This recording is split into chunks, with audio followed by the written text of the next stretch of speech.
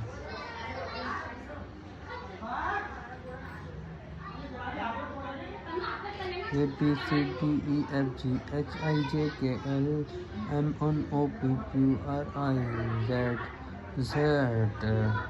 A B C D E F G H I J K L M N O P Q R I Y Z Z.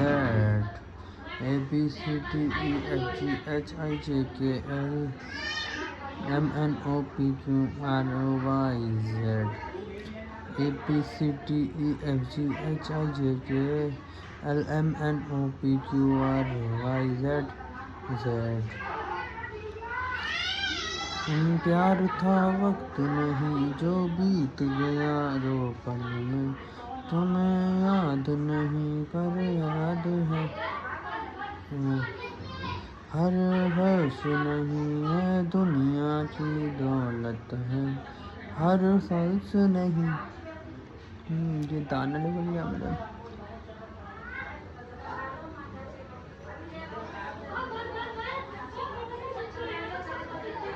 दाना ही है दाना। दर्द कितना हो रहा है दाने में कितना दर्द हो रहा है रे को दुनिया तेरी वाइज़ट। ओ माय गॉड एपिसोडी कितना dandruff. Here is best options life this is the forest simple life. ABCDEFGHIJKL MNOWYZ। आया नहीं दिल तू है मेरा, जिंदगी का है सफर तेरा।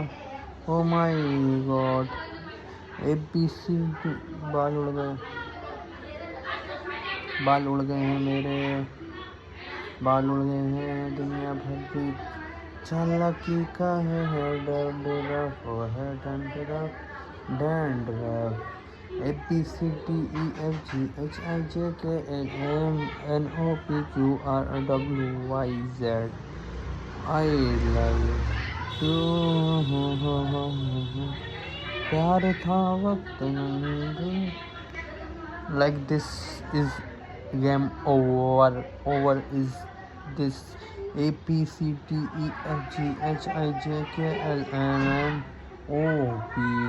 हेयर देखो मेरे है देखो कटिंग कितनी हो रही है देखो।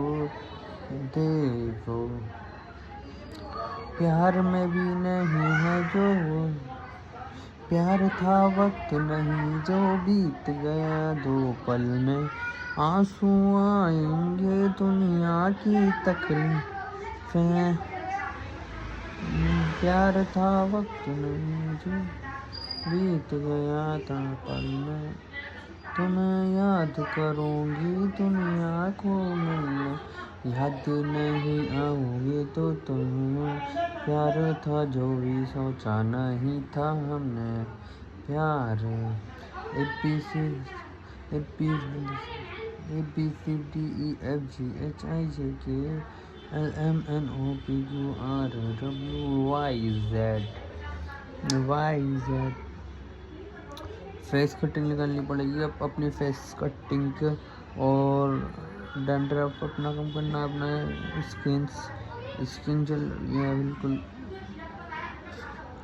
होठों की प्यार में चुपके प्यार में चुपके दुनिया में अजीब सी आने वाला था जो कल मुझे प्यार था।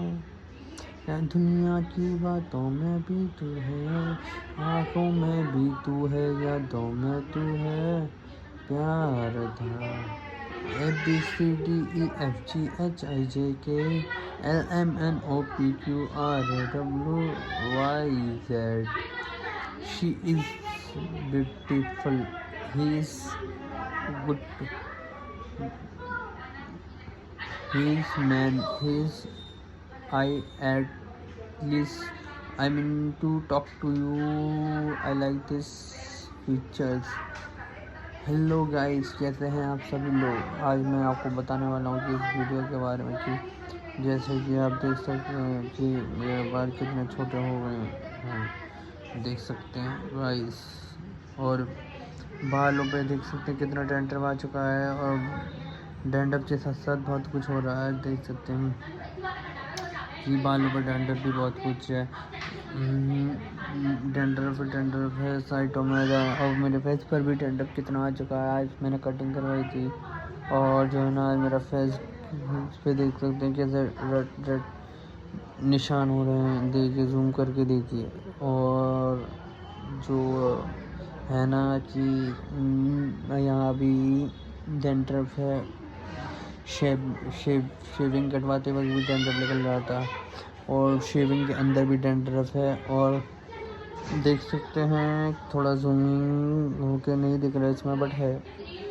और आईब्रो में भी डैंड्रफ है, देख सकते हैं कि इधर भी डैंड्रफ, इधर भी डैंड्रफ, इधर भी डैंड्रफ, इधर भी डैंड्रफ। और मैं आपको ऐसी बातें बताने वाला हूँ जिसमें आप देख सकते हैं, हैरान हो जाएंगे। इधर से देख सकते हैं कि बाल उड़ चुके हैं, इधर साइडों से। इस डैंड्रफ का ही कमाल है जो बाल उड़ाने में सबसे फास्ट उड़ाने में डैंड्रफ का ही काम है। और जो डैंड्रफ है ना वो और गंजा करने की कोशिश कर रहा है, देख सकते हैं गाइस, देख सकते हैं। और मैं आपको बताना चाहूँगा कि आज कि आपको कैसे बचना है। फिलहाल मैं तो बच नहीं पा रहा कि आपको कैसे बचाऊँगा डैंड्रफ। और बात करें ये, अगर आपको अपने बालों को बचाना है तो आपको शैम्पू, VIP शैम्पू का यूज़ करना पड़ेगा, वो पर हमारे पास है नहीं गाइस। अब हम इससे आगे क्या कहें आपसे कि बाल ही ऐसे हैं, बाल ही ऐसे हैं, बाल ही ऐसे हैं guys, at least here is best option. बाल नहीं तो ज़िंदगी नहीं, बालों से ही स्मार्टनेस आती है, बालों से ही सब कुछ आती है। बाल है तो सब कुछ है, बाल नहीं तो कुछ नहीं गाइस, कुछ नहीं गाइस। और मैंने आज शेविंग भी करवाई थी, शेविंग देख सकते हैं कैसी लग रही है आपको। मैंने उस तरह भी पढ़वाया आज। और क्या बोलते हैं कि मेरे देख सकते हैं मेरे आइज़ के नीचे कितने गड्ढे हो रहे हैं, जो आँखों के नीचे गड्ढे कितने हो रहे हैं, बहुत गड्ढे देख सकते हैं कितने हो रहे हैं, गड्ढे हैं आँखों में, आँखों के गड्ढे। और जो गहरे काले पड़ते जा रहे हैं, और जो ना और चेहरे की स्किन भी बिगड़ रही है। अब इसका क्या इलाज है ये मुझे तो पता नहीं, कि आप बताएं कुछ थोड़ा बहुत। और जो है ना मेरा, और जो बोलते हैं ना कि लोग बोल देंगे कि ये जो आइस के नीचे होते हैं ना, इसे दूर करने के लिए नींद है। लेकिन मैं नहीं मानता, नींद तो पूरी लेता हूँ लेकिन फिर भी घेरे रहते हैं। अब लोग कुछ कहते हैं कि कमज़ोरी की वजह है, अब पता नहीं क्या रीज़न है इसका गाइस। अब मैं क्या कहूँ आपसे गाइस। और हाँ, और आ रहा हूँ 1 सेकंड में बस। और मैं क्या कह सकता हूँ कि गाइस चुन्नी बाय। और मैं कह सकता हूँ कि गाइस 1 2 3 4 हो गया है अब गाइस। अब क्या ही कहें, मैं ABCD हो गया है, ABCDEFGH हो गया है। अब सीधा सिंपल सा फंडा है, सिंपल सी राहत है, सिंपल सा सब कुछ है। चुन्नी है कम टू उल्लंग पाई कर दो पाई। हेलो गाइस कैसे हो? ओ पेपे, हमें भी दे आओ एक आध पेपे। और गाइस हम क्या कर लेते कि आज है ना जो मेरा जो स्किन खराब हुई है उसका जो मैंने यूज़ करा था साबुन, उसकी वजह से मेरी स्किन बिगड़ गई गाइस। बस यही सब हो रहा है लाइफ में, बस ज़िंदगी कम इंसान झंड हो रहा है। अब इसके आगे क्या ही बोलने गाइस कि क्या क्या रीज़न है इसका। और भी बहुत इशू हैं, इशू बड़े वाले। और आप क्या सुनना चाहेंगे? आप मुझे बताएं क्या सुन सकते हैं गाइस, आप मुझे बताएं क्या सुनना पसंद करेंगे गाइस। देख कटिंग तो मेरी अच्छी हुई थी, लेकिन साले ने छोटे बाल ज़्यादा कर दिए थे गाइस, देख सकते हैं गाइस, बाल उसने ज़्यादा कर दिए थे, उनने बाल बहुत बड़े कर दिए थे मेरे, इसी वजह से मुझे गुस्सा आया था बहुत बालों के ऊपर गाइस, बहुत गुस्सा आया था मुझे, बहुत अफसोस हुआ कि मेरे बाल इतने छोटे हुए। मैं उसे कुछ बोला भी नहीं, कुछ बोलने भी नहीं दिए किसी ने मुझे। और गाइस क्या ही बोलें, अब इससे आगे आप बताएं क्या सुनना पसंद करेंगे आप गाइस, बोलें क्या ही बताएं आपको गाइस, बता सकते हैं आप तो, क्या बताएं यार आपको।